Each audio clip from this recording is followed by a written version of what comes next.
Assalamualaikum warahmatullahi wabarakatuh. Waalaikumsalam warahmatullahi wabarakatuh. Puji syukur kita panjatkan atas kehadirat Allah Subhanahu wa taala karena pada kesempatan ini kita masih diberikan kesempatan untuk melakukan sebuah pertemuan kelompok yang dilaksanakan setiap bulannya. Ya. Jadi bagaimana kabar Bapak Ibu? Alhamdulillah baik Pak. Ya, jadi pada pertemuan kali ini kita akan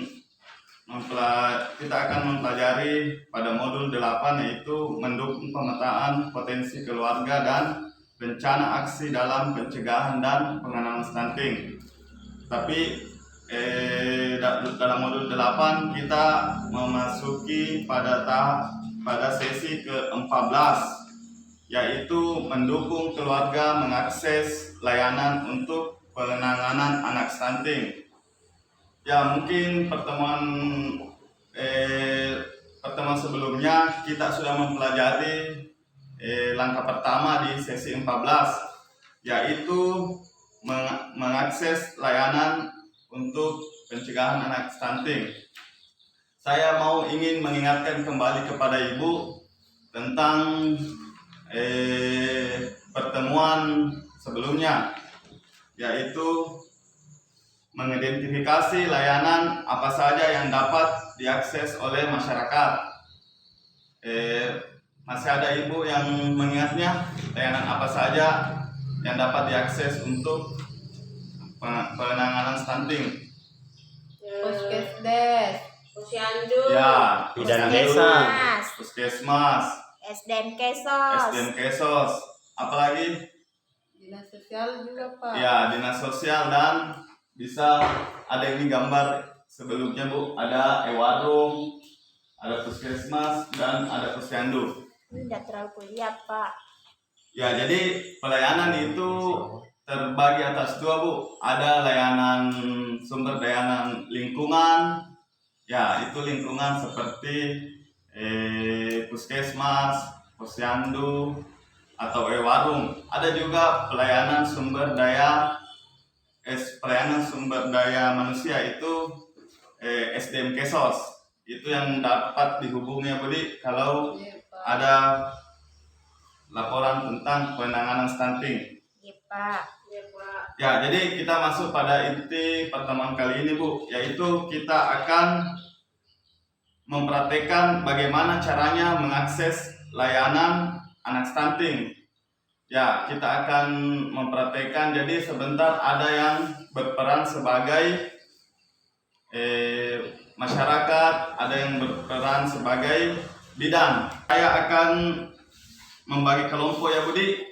Iya Pak. Ada kelompok 1 dan ada kelompok 2. Jadi saya akan memberikan cerita kepada ibu-ibu.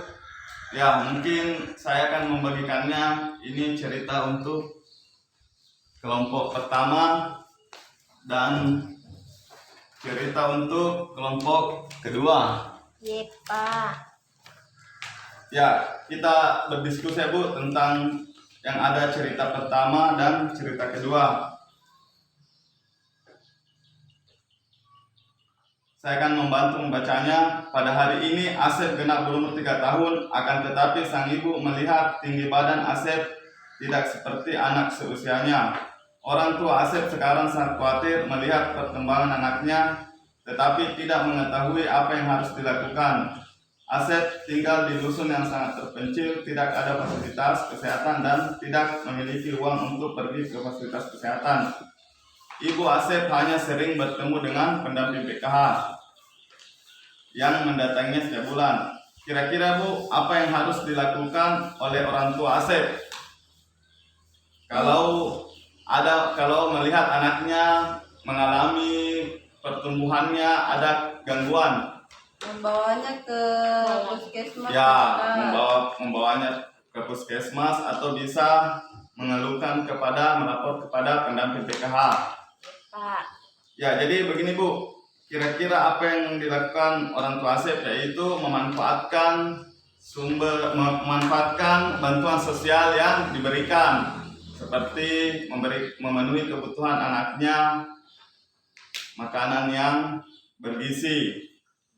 Itu yang harus dilakukan Budi. Yang kedua, tetap memberikan stimulasi kepada anaknya, karena pencegahan stunting bukan hanya memberikan asupan makanan yang bergizi, tapi juga perlu adanya stimulasi.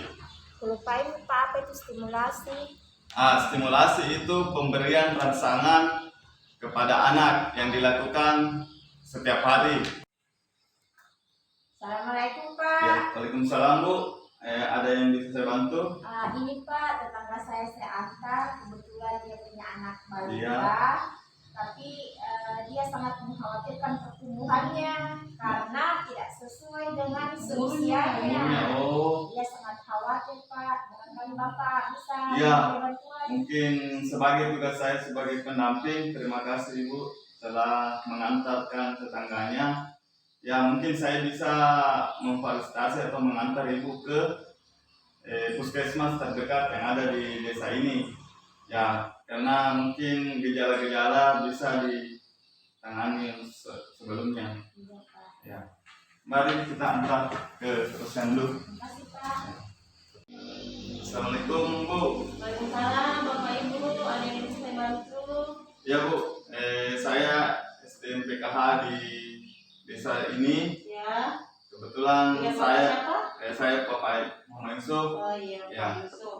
Saya mengantar KPM saya Bu atas nama Ibu Rahma. Ya, mungkin Ibu Rahma bisa menjelaskan apa. Kenapa ya, Ma? Ada masalah apa? Anak saya enggak, tingginya tidak sesuai dengan anak usianya. Berapa umurnya anaknya, Bu? 2 tahun. 2 tahun. Tingginya sekarang sudah berapa? Saya enggak terlalu tahu itu. Oh iya. Jelas kalau teman usianya itu enggak Sesuai dengan seumurannya, Seumuran dengan anak saya Jadi, Bu, tapi anakku lebih tinggi dia pendek Iya, sekali pendek. anaknya. Oh iya Ibu. Jadi Ibu Rahma jangan terlalu khawatir ya Bu ya. Nah, Ibu Rahma kan peserta PKH. Nah, jadi Ibu Rahma mungkin bisa memenuhi kebutuhan gizinya anaknya. Ya Ibu diperhatikan makannya Ibu. Nah, bisa dimanfaatkan itu bantuan yang diterima. Nah, kemudian jangan berhenti memberikan stimulasi kepada anaknya.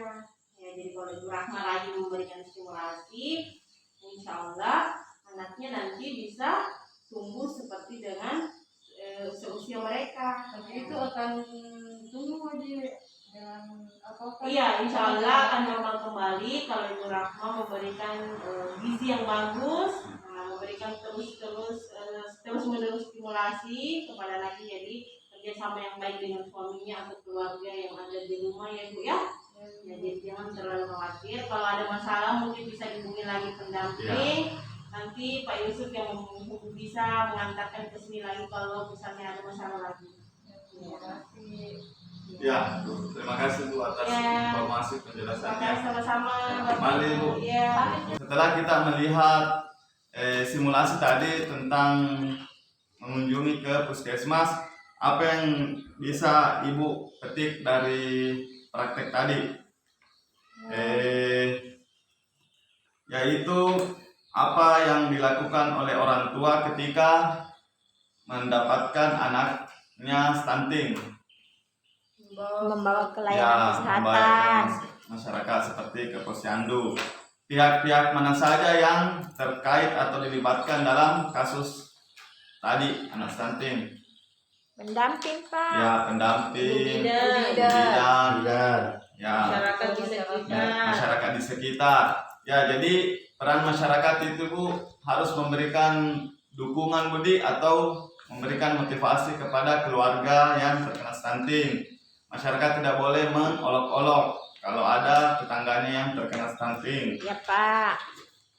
Ya, berikutnya walaupun anak sudah terkena stunting di usia di atas 2 tahun, keluarga tetap dapat mengoptimalkan bansos untuk pemenuhan gizi anak serta memberikan stimulasi untuk mendukung pertumbuhan dan perkembangan anak. Jika anak sudah terkena stunting, Bu, orang tua perlu membawa anak ke fasilitas kesehatan dan berkonsultasi dengan tenaga kesehatan. Yang ketiga, orang tua dan masyarakat dapat mendatangi lembaga-lembaga layanan yang ada di daerah masing-masing. Sekarang saya akan membagikan janji diri yang akan dikerjakan sebelum kita pulang. Saya akan membagikan masing-masing, Budi. Ya, ini ya silakan dikerja, Bu. Baru Ya Pak, diisi ini Pak, ya diisi semua, Bu. Tabel janji diri. Ya Pak, saya sudah Ya. selesai Pak. Terima kasih, Budi, atas janji diri. Pertemuan kali ini, kalau ada yang bisa disampaikan, Bu, Ibu bisa menghubungi saya. Ya Pak. Ya. Terima kasih atas pertemuannya. Assalamualaikum warahmatullahi wabarakatuh. Waalaikumsalam warahmatullahi wabarakatuh.